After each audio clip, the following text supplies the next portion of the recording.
Oh yeah. Hi, Mike. Hi, Carrie. How are you? Good, good, good. It's a beautiful gray, rainy day, and it's the perfect day, and I mean the perfect day to talk about limiting beliefs. It's gray. It's like shrouded in fog on my end. It's the perfect day to talk about limiting belief systems because I cannot tell you how many people that I've talked to of late who are really struggling with these energies particularly that are forcing up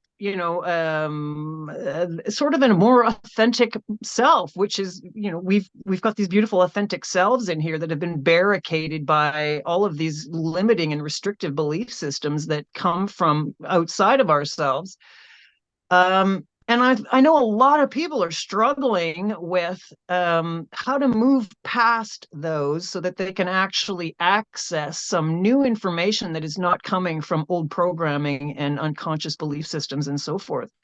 Um, let's just talk like really briefly about that because I would love your perspective on um, what do you think about about our belief systems? How do you find in your own world those hold people back?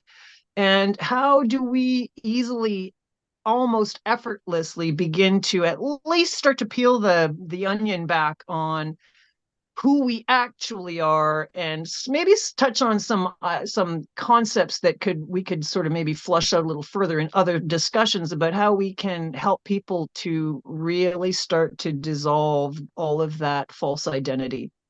Go. Okay. Well, I'm sure most people that are listening to this on a conceptual level have heard this concept that our thoughts and our beliefs create our reality. Yes, that is 100% true. But most people, when they think of that, it's only about they only perceive it as creating the things they want or the good things in their life. But the actual reality of it is every thought you have, every belief you've ever had in your life creates your reality around you. So it's not just about, I want to attract this into my life. So I need to think and feel and become that. It's, we need to look at every single belief in our life. And for a long time, I was there, only focusing on bringing the positive, the love and light into my life, but not realizing that my beliefs around all these other things were actually creating the stress and the limitations in my life. One of the biggest ones that I spend a lot of time working with people I teach is this idea, and I had this belief for a long time that I can take on other people's pain, problems, and energy and emotions. Uh, every single one of my old teachers, when I first started learning this stuff, always gave that warning: don't take on people's problems, don't take on people's pain, don't take on people's emotions. And you know what? They were in a position of power. They were the teacher. So I believed every word they said. And through that, I had to have an experience where uh, I actually took on my client's pain, my client's problems, and I collapsed. The energy drained out of me, and I couldn't move for about 20 minutes. Meanwhile, they're up off the table, bouncing around off the walls, feeling fantastic. But I gave everything inside of me, and I took their problem away from them so they didn't have to deal with it. And then it's just like, it was in that moment, it's like, what am I doing? I need to not do that. So I am a firm believer that it is impossible for anybody to ever take on anyone's pain, problems, or issues doing energy work. And the moment you shift that belief system, the moment it changes your reality. So anytime I'm going through a struggle or a challenge, or there's a, like I say, like a challenge in my life has presented itself, instead of looking at an outward issue or an outward problem, I look inwards and ask myself, what is it in my thoughts and my beliefs and my understandings of the world and the reality around me that has created this? and how can I change my thought process, my belief systems to change the outcome of what is going on. Absolutely. Yeah, that's pretty much my approach as well too. And I am the more I fish around in those belief systems, the more I find it's amazing the spider web of um, falsities that we believe about ourselves, which is so tragic. I want to use the word tragic because we're so powerful, like truly amazing, compassionate beings. And we've been told and shown and sort of born into this system of illusion and this sort of dumbing down of our intrinsic powers, superpowers. We come in as superpowers, and I feel like I feel like the energy work that people do on the planet really does help to a lot of it anyway. And it certainly feels this way about skeletal and the work that you're doing is that it really, and the work that I'm doing with the Dragon Sessions for that matter, because we're doing the similar work just differently. But it is really helping to bring people back into a coherence, and getting them in touch with um, their soul self, with thyself, with the big, with the big capital S self. And I think as we move forward into, whatever the new earth looks like, which I do believe is forming up around us right now, it's already It's there. already here. It's already Yeah, here. it's already here.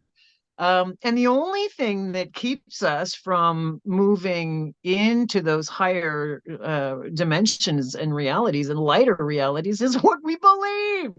So 100%. I'm all for any way that we can possibly, go in and dissolve. I'm about dissolving. I'm not about going in and thrashing and slashing. And I'm a big believer of the power of the dissolve.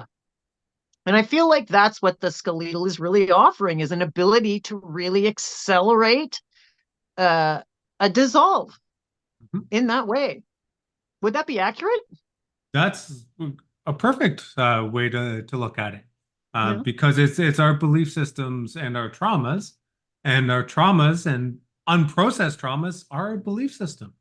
We believe we've been victimized. We believe we've been hurt, and we hold on to the story, and it solidifies in the tissues of our body. So we need to dissolve that attachment, dissolve that story to free the body up. Um, but also kind of throw this out there, and it'd be interesting to get your take on it. To me, if you believe in something, means it's not real, it doesn't exist. But if you know it, then it's 100% a part of your reality. So if somebody asks, "Do you believe in this?" and you say, "Yeah, I believe in that," to me, that means you don't actually know it. You've never met it, you've never experienced it. So if somebody asks me, "Do you believe in God?" No, I don't believe in God. I know God because I've met God and I brought God into my reality. I know God. I don't Oh, believe yeah. it, right? Because Yeah. belief leaves that opportunity for misperception and doubt. Absolutely. Well, and you know what? It's funny you should say that too, because belief also leaves all kinds of room for the belief systems to just go right on in there and just shift that perspective or that, completely. Yeah. Because a belief is only going to lock in with you and get based on your belief systems, really. And you're right. It's something that hasn't happened. It's something that we don't know about. It's, oh, I believe that. Yeah, yeah. Well, have you ever experienced it? Well, no. Well, how do you know it? Well, you don't. You don't know it until you know it. And then when you know it, and that's an interesting thing all itself, because our knowing, we know when it's true, right? We don't need anything on the outside. We don't need any like Yeah. evidence to come in and say, yeah, yeah, that's a truth. And because if we've kind of gone in and done the work and have at least a vague understanding of our range of emotions. And like you say, it's not all love and light. We have to honor the denses. We have to honor the light. It's all us. It's all consciousness. Hmm. It's all part of the whole. It's that yin and yang. But once we get in there and start to have some sort of basic understanding of how we function, then it's way easier to lock in with that truth when we see it. Because I mean, good God, there's so much illusion and delusion out there right now, and we are so being called to really identify what is true, like true, like universally true. And that really, for me anyway, and I know that I've spoken to oodles of people that say the same thing, is like that truth is like a frequency that we all carry on the inside, but we have to be able to feel it, because that truth gets generated or radiated or broadcast through our feelings. And if we're stuck in our head and lost in the logic of life, then we're just believing. Then we're lost in the land of belief, and on goes another day, and we keep our belief systems all nice and tucked in there, and that's a Well, drag. the belief systems are also can be viewed as an ego mechanism, right? To keep us Oh, safe and to keep us stuck in the predictable. And yep, even if it doesn't work in our favor, our body and our ego want things to be predictable and reliable and want things to be a certain way, right? yep. And I have this conversation with clients all the time is as these belief structures and ego structures start to come forward, is the question I always ask is, who taught you that? Where did you learn this? Right?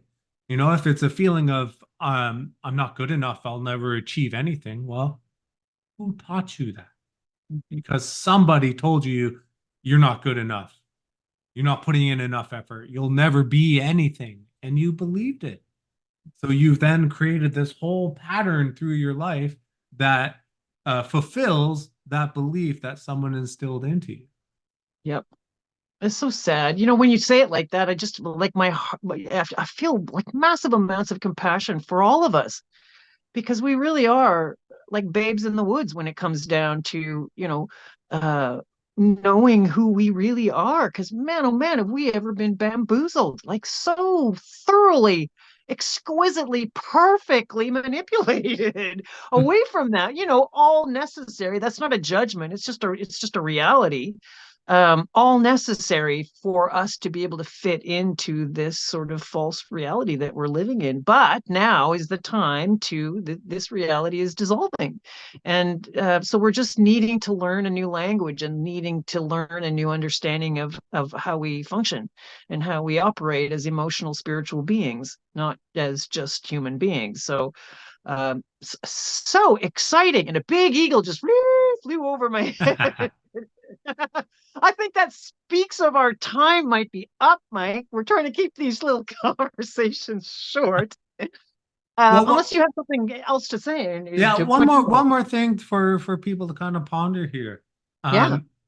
This idea of what I can see and what I experience is my universe. What you see and how you see it and what you perceive is your universe.